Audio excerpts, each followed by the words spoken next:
you wanted the best, you've got the best podcast. The hottest podcast in the world. The Chris Voss Show, the preeminent podcast with guests so smart you may experience serious brain bleed. The CEOs, authors, thought leaders, visionaries, and motivators. Get ready. Strap yourself in. Keep your hands, arms, and legs inside the vehicle at all times, because you're about to go on a monster education roller coaster with your brain. Now, here's your host, Chris Voss. Hi, folks. It's Voss here from thechrisvossshow.com. There you go, lady. There you go, ladies and gentlemen. When the shrill lady sings it, that makes it official. Welcome to the big show. As always, the Chris Voss Show is a family that loves you but doesn't judge you. But no, we won't take a bath with you either. So further show your family, friends, and relatives. Go to goodreads.com/Chris Voss. The judge says we can't do that anymore. LinkedIn.com/Chris Voss. Chris Voss won the TikTok, and Facebook.com/Chris Voss. I don't know what any of that means. I think it's a scene from that one movie, Good Daddy, or whatever, from I forget the SNL comedian. He's like, no, I can't bathe you. I don't know what the rules are. Anyway, guys, movie joke references to lead off on the Chris Voss Show. I don't know. It's a ramble. We do it random every time. I just make shit up, and sometimes it's funny, and most times it's not. Opinions expressed by guests on the podcast are solely their own and do not necessarily reflect the opinions of the host or the Chris Voss Show. Some guests of the show may be advertising on the podcast, but it is not an endorsement or review of any kind. Anyway, we have an amazing young man on the show. We're going to be talking about his journey through life, his lessons of life, his stories, things that are the fabric of his life that he's going to share with you and improve the quality of your life, make you feel good. And I hope he's here for that. He might be here to make you feel bad. I don't know. We'll find out. But I'm trying to set him up for so high he's going to have to work hard to climb that mountain for our audience. But he is the author of the book that came out October 29th, 2024, called I Will Get By. Fred Cadden is on the show with us today, and we're going to be talking to him about his insights, his experience, etc., etc. He grew up in the town of Poughkeepsie, New York. Poughkeepsie, New York. You know, I knew what that was, but I just cannot put it together on the quick read. Boarding on the town of Hyde Park, New York, home of FDR, Fred attended Franklin Delano Roosevelt High School, graduated in 1969. He attended Dutchess Community College, joined the Air Force in 71, served in Nam in 71 and 72, served in England 72 to 75, trained as a medic and medical administrator. After the Air Force, Fred moved to Houston, Texas, where a summer job was waiting for him. Fred attended the University of Houston from 75 to 77. He worked at Joskies, now Dillard's. Just say Dillard's. Everyone knows who Dillard's is. Starting in the credit department, worked his way up to assistant collection manager. From there, he worked at several independent oil and gas exploration companies, where he established the credit function for the collection of joint interest billings. It's his fault, folks. Fred graduated from the University of Houston, downtown, in 1986 with a BBA concentration in accounting. He's now retired and living in Florida because that's what retired people do. Welcome to the show, Fred. How are you? I'm good. Thanks for having me. Yeah. Thanks for coming. It's wonderful to have you as well. Give us your .coms. How can people find you on the interwebs? It's Frederick, FREDERICK, L, Cadden, CADDEN.com. There you go. Books.com. I'm sorry. Got to get the books in there. There'll be a link on the Chris Voss Show, too, if you need it. So give us a 30,000 overview. What's inside your new book?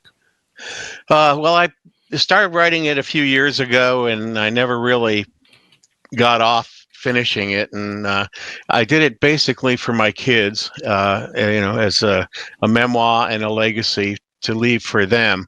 The story of my life. And, so because, I grew up, kids were seen and not heard. And I just wanted my kids to know about me. Oh, and, because I had to wonder about my parents, because I'm always asked medical questions, what's the medical history of your family? And that was always quiet. So really? So I wanted to. Was there a reason for that? No, it's just an old fashioned we don't nuance, I guess. So yeah. So I started it a few years ago. I got through Vietnam, Yeah. and What was that like? Well, it was an experience. So Yeah. I was basically, for all you MASH fans out there, I was a cross between Radar and Klinger, except I didn't wear a dress. I was just gonna pull that joke, so thankfully you beat me to it. So I can see you in a dress. Wait, oh, no, well, that's not right. maybe not. Excuse me. But anyway, it's the only Klinger joke I can come up with for the MASH reference. I grew up watching MASH. What a great show! But how long were you in Vietnam? I was in Vietnam for a year. Yeah, and I think I said that in the bio actually. And I manned the hospital command post in the evenings. Okay. So, it's with people like Alan Alda and the MASH. There you go. And I was responsible for, if anything happens, we are attacked, or if a plane came in on a wing and a prayer, then I would notify everybody and send ambulances out to the flight line, whatever, and do that. So I was responsible for that. I also worked a medevac, and I was responsible for moving patients through the aeromedical evacuation, and recording all the deaths and patient situations. So it was an experience. Well, one day I got off work and it was 7 a.m, and I went back to my hooch, and I was back there, and I saw all these security police standing around, and I'm going, what the heck's going on? Did they find my stash? So, but anyway, they turned out there was next door neighbor, a guy that lived next door. He had a Ciclo girlfriend that was a VC major. They caught her with a transmitter and receiver. And she was there to plot out us medics. So, that race, that was one experience. And then about a month after I was there in Vietnam, a sapper snuck on base and blew up our ammo dump. And so there were clusters of 500-pound bombs going off all night long. Wow. And so when it started, I was, having a break outside the emergency room with my buddy. We were having a cigarette break, and then we were talking to this Army Master Sergeant who just came in from the bush. And, we're just sitting there talking, and all of a sudden we see this flash, brilliant flash, like, the sky lit up like the sun, and then a loud boom. And, I looked at my buddy, and we looked around, and the Master Sergeant was gone. We couldn't see him. So there was a 3-foot high brick fence around the hospital, and he jumped behind there. So, as soon as we saw him there, we got our asses down there. Anyway, it's pretty wild. There was in the mix of the bombs, there was napalm and Agent Orange going off. So we were breathing that stuff for weeks. Anyway, Jesus, wow. And you're still alive today, so that's good, because that stuff was. I'm still alive. Yeah, I did a stint in Vietnam too. Most people don't believe me because I look so young, and but yeah, I killed about 20 Charlies, and then I got on a plane this week and came back. It was just a vacation. Yeah, I stole that joke from a movie. There you go. But it's good. It's good to play on people, because I'll be like, "Yeah, I was in Nam," and they're like, "What?" And I'll tell them I have a plate in my head. Yeah. And then I do the bit about how I was this Saturday last week. Anyway, go ahead. Finish your story of life. So anyway, I taught. I was asked to cover a class. I was teaching English to Vietnamese civilians who worked on base, and so that was interesting. I got to know the people, and it was a good relief from the day-to-day grind. So anyway, did that, and then moved on to after Nam, I went to England. I was at RAF Alconbury, and that was fun. So England was a big difference from Vietnam. So moved on there, and I was NCO in non-commissioned officer in charge of the registrar services in the clinic there. And so it was a reconnaissance base, and it was during the Cold War, and we did recon missions. And we had an Army detachment to interpret the photographs that our guys took. So it was an interesting part of the Cold War and NATO, all that good stuff. Yeah. So anyway, where was I? With Cold War in Europe? Yeah, in England. England. Interesting story. I had a doctor friend of mine did a operation on I had a cyst on my arm, so he took that off. So I asked him if he could do my circumcision as well. So, how old were you? Wait, how old are you at this time? Yeah, I was I was about 21, 22. Yeah, the adults. And that sounds like a riot. Yeah. And one of the gals there was saying, "Oh, I mean, that's not code for getting married, right? Fred's having a bar mitzvahs." Code for getting married. Anyway, I get that and emasculation mixed up. Yeah. Yeah. He did the circumcision, and he's a good friend of mine. Years late, well, after that happened, my friend, I was groggy from the anesthesia, and a friend of mine took me over to another friend's house, and we were sitting there for about 20 minutes, and all of a sudden my friend turns on these blue movies, porn, right? I just had a circumcision, and I'm going, heck, I'm gonna bust my stitches. Nice friends. So anyway, that was funny.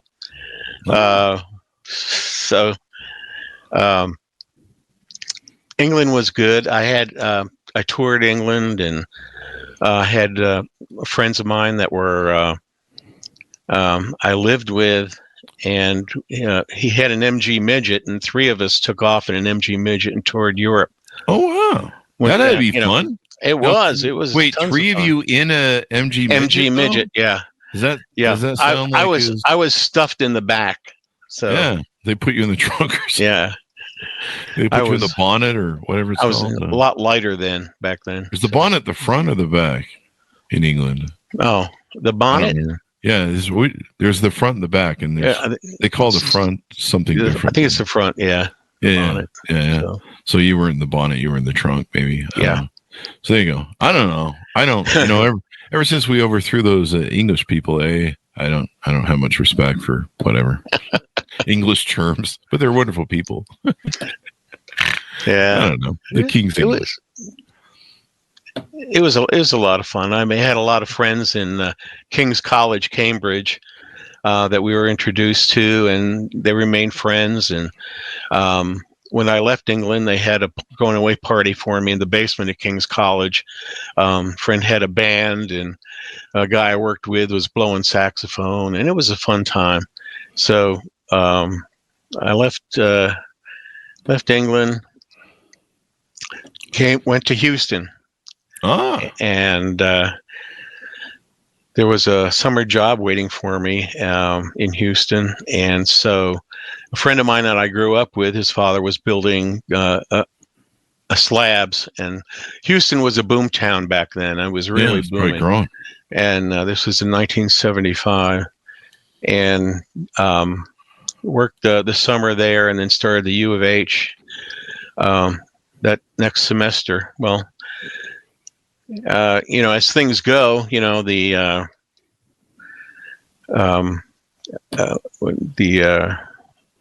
VA benefits kind of fizzled out. So I had to get a job and go to work.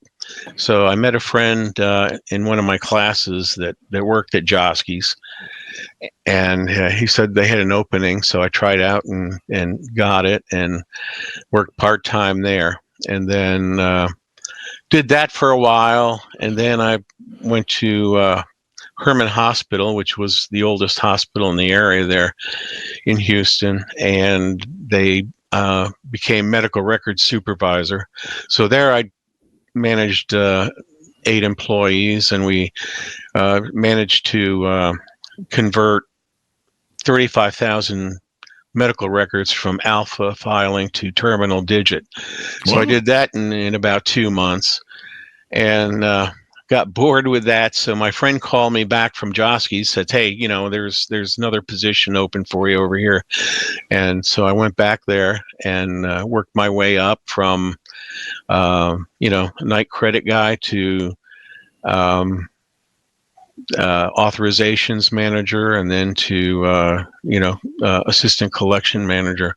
Oh. I was one of the first guys they put through the executive training program that didn't have a degree at that time.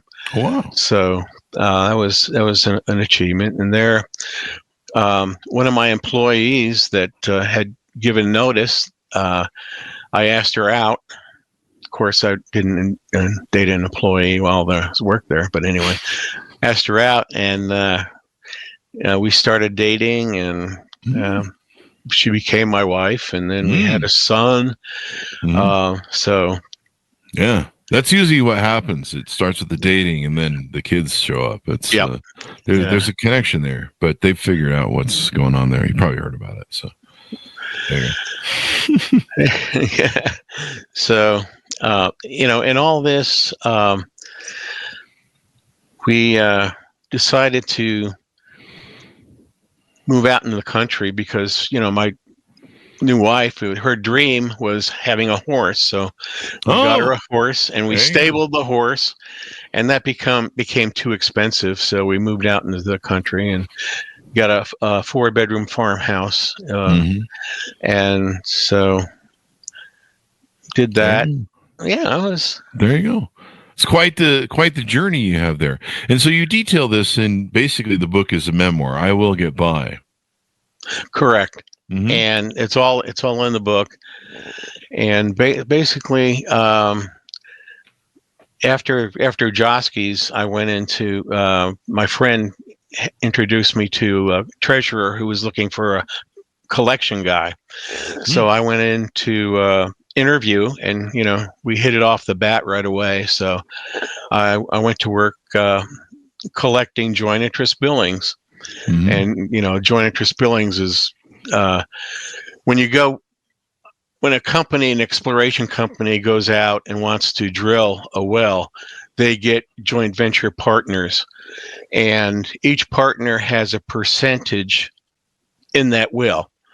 I'm sorry, not will. But anyway, if they have a 10% interest and we start drilling, then they owe 10% of the operating costs and the drilling and operating costs. So once that well produces, they get 10% of the revenue that comes out of the well. So that's how that works. So what I did, I collected both joint interest billings, and I collected revenue from the transportation companies that transported the product. So it was interesting. Yeah, and it was I was collecting $1 million receivables, millions of dollars. Yeah, and so eventually at that company, I collected myself out of a job. So I started interviewing. They were having problems, so I started interviewing for my second company, and so they hired me on, and I was their credit and collections supervisor, and did the same thing. So you're a negotiator, really, what you're doing when you're doing the collections, and you're really a negotiator. And once you get that big check in, well, you want to celebrate. I had a bell I would ring, and I would go around the floor doing a victory lap. So it was, it was a good experience. So, but anyway, it got to the point where I picked up a $5 million check from one of our transportation people, and I came back, and the guy said, well, to the CFO, and the CFO says, well, Fred, I have to let you go. Why?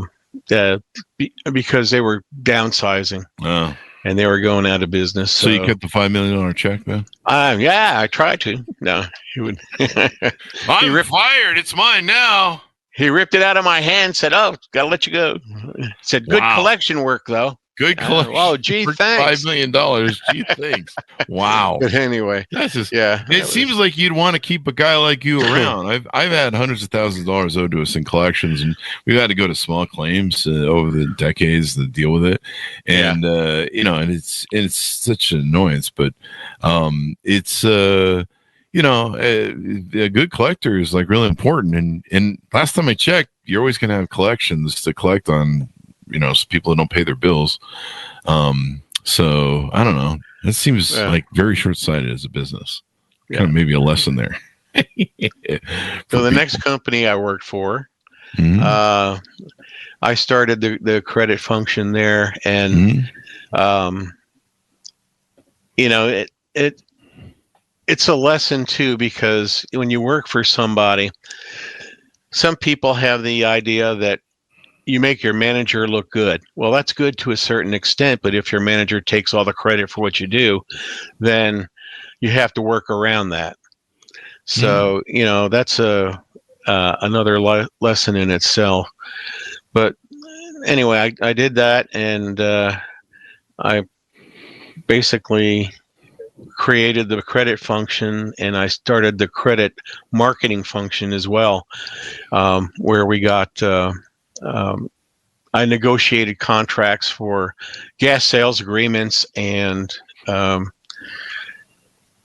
gas sales contracts. So that was fun, and I worked with land, legal, and all of that. And you pretty much have to work things the way you call it, because you're there, you're on the floor, you know what's going on, and usually the people above you don't have a clear picture. They have like a box everything has to fit in, and a lot of times things don't fit in the box, so you have to work around that. And that's basically the lesson that I learned. And well, all my kids are grown. They're all responsible, and that's unfortunate. They have good jobs. You gotta have some bad, cheap kids like me. They're irresponsible. No, they're all good. They're all good. That's unfortunate. I had five kids. You must have done something right, though. Yeah, I guess so. Yeah. It's a pat on the back right there. Yeah. 2 are my own, and I had 3 stepkids. So. Oh yeah. There you go. That was good. So the lesson I give, and I like everybody to take away from this book, is sometimes you got to take the bull by the tail and face the situation. The bull by the tail, and face the situation. Give us some depth on that, if you would. W.C. Fields. Wait, didn't he have an alcohol problem? No, there comes a time in the affairs of men one must take the bull by the tail and face the situation. There you go. Well, look down the mouth of the dragon. Like it's just sometimes in life you have to face adversity and hardship, and people will dump on you, like the bull, and so you have to rise above that and keep on pushing. And once you keep on pushing, it's, it'll work out. It's just like I was in my manager's office one day. We were reading the Wall Street Journal, and we saw how Enron was having difficulties. We could see that, you could see that online. You could see that in the journal, in the papers, and just negative things were happening. So I got with our oil marketing guys, because we were selling oil to Enron, and we said, well, how much are we doing, and what can we do to stop it if we need to? So we were selling about $300,000 a month in oil, and if we needed to, we could stop it, and tank it. So I went back to my manager and I said, listen, we got to do something about this. So he says, okay, put it in a memo. So I did. I put it in a memo, and he shot it all the way up and went all the way up to the CEO. And so we stopped that. The next day, we got a call from the head legal counsel at Enron, threatening to sue us over the breach of contract because we stopped the sales to him. So 3 days later, they filed bankruptcy. So, I was just gonna say, like, you guys were the unethical ones next to right? Enron, right? Yeah, right. So that was a shit show, man. Yeah, it was a complete and utter shit show, but crazy. Yeah, we dodged a bullet there. So oh yeah, all the shell companies. I mean, that whole company was shell companies. I think, if I recall it. Anyway, the kids right now are going, Enron. What's Enron? Right. There you go. So the moral of this book and the story is keep on pushing. Don't give up. If you're right, you're right. And even if people try to say, no, that's not right, just keep on going, because you'll get there eventually and things will work out. So there you go. I Will Get By. Give us some depth on why you chose that title. The obstacles I encountered, Vietnam, England. You saw some. I mean, you lived in some very interesting times. The old Chinese curse made you live in interesting times, and you lived in some. The Cold War. Vietnam was a hard time, of course, when people came back from Vietnam. There was, you had Nixon. That was fun. Right. Yeah. Victory. Yeah. That's my bad Nixon. It wasn't Ehrlichman. We had somebody on from the Nixon White House a year or two ago. And he was one of the staff, and he'd finally written a book and told his story. So it was kind of interesting. But yeah. He was my commander in chief. Nixon or Ehrlichman? Nixon.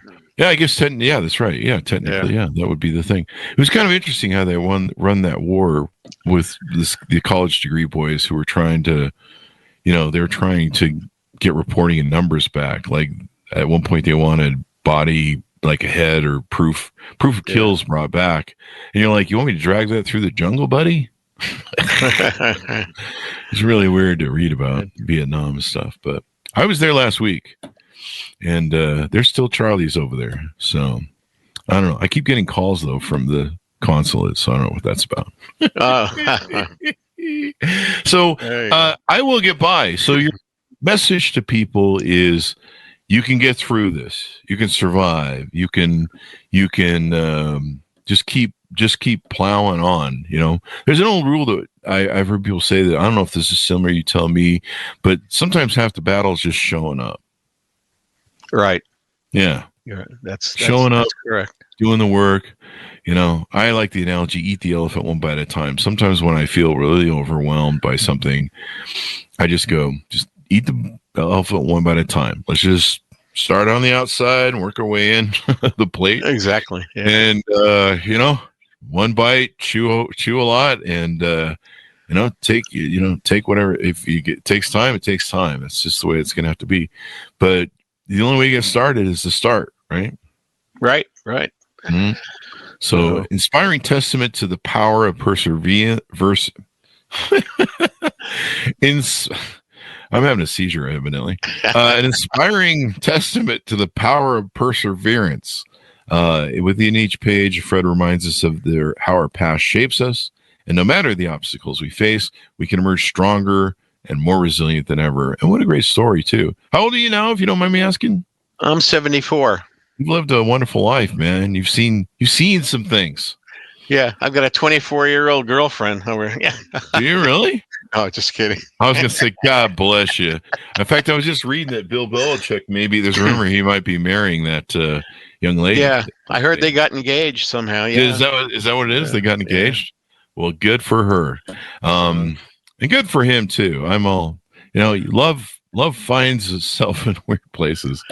So there you go. And besides, I mean, he is the GOAT of football coaches. I mean, yeah. Him and Tom Brady can do whatever the fuck they want for the rest of their lives. Really, exactly. Get free beers. So there you go.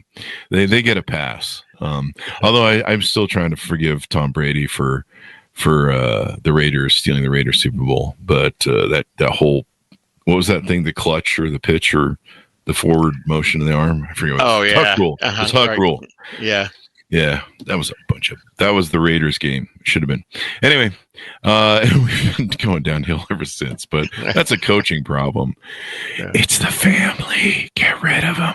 Anyway, so my next book's going to be about, I think, the CIA approaches me as a 74-year-old. Oh, serious? And they're going to team me up with a 24-year-old blonde. Oh, okay. And so, we're going to sounds like a movie. It sounds like a movie premise. Yeah. And you're like Clint Eastwood, and you're looking at the gal. I forget the name of this movie, but there was the one gal from, she later went on to that series with the two gals that were detectives, Cagney and Lacey, I think it was. Yeah, Cagney. It was the brunette gal, and I forget the movie but he's like, what am I? You want me to put an old man with this young lady, and she's green behind the ears, fresh out of police school. I'm going to get my ass blown off. So there you go. But I mean, that's usually what happens when old guys get with young women. They get their ass blown off financially, maybe. Maybe it'll be a fun book. So is this a real story that's happening to you, or is this going to be a novel? Oh, it's going to be a novel. Okay, you had me going. Yeah. Yeah. There you go. It's going to be from this point onward. The first book is from like that. And this. Does your wife know you're writing this story? Well, no, I'm divorced. I'm single. I live alone in Florida. You can write whatever the hell you want then, That's brother. right. I was just going to say, if you were married and your wife would be like, you write a book about a 25-year-old girl? How much of that Bill Belichick stuff you've been watching? Yeah, there you go. I mean, that might be a good thing. Sean Connery. I could see you doing a Sean Connery sort of role, CIA, which is kind of like the, what is it, MI6, MI5 or 6 or MI6. I don't know. It might be IMS7 by now. Who knows? So there you go. Well, anything more you want to? Huh? It's all in fun. All in fun. All in fun. Don't arrest me, MI6. So there you go. But I wouldn't mind hanging out with James Bond. That might be cool. So whichever one they're putting in this week. Really. They bought this. I guess Amazon bought the series or Netflix bought the series, and there's rumors that they just might turn it into something really crazy, stupid, like they did with Star Wars, where there's going to be like a million versions of James Bond, which is just gonna, it's gonna ruin it. But it won't. It won't. There's something about a man's hero's journey that is everything. What else on the book is there anything else we need to talk out or tease out to people to take and get them to order it? Well, it's a good background of inspiration, I think. Mm-hmm. Inspiration and perseverance, and just if you want to quit, if you feel like you want to quit, read this book and it'll get you going, because it'll my experiences I outline in the book are fun. Some are sad, some are really sad, and some are a lot. England is a lot more fun. So there you go. Yeah, I'm looking through the pictures on your website. They're pretty amazing. And then people can sign up for your newsletter to become acquainted for your future books. Yes, and then I'm going to start that newsletter hopefully next week. So we'll get that going. There you go. Yeah, There you go. so. Well, it's been fun to have you on the show and sharing us with the treasure of keep showing up, people, and be perseverant, because you just gotta make it happen. I mean, sometimes that's the way you just keep on trucking. You'll get That's by. right. Yeah. There you go. Right. Which I will get by is kind of the attitude I have when I'm driving in Utah, because everyone drives slow in the fast lane, like the passing only lane, because, well, I mean, a lot of those pioneer polygamists were inbred. So there you go. 200 years of inbreeding in Utah.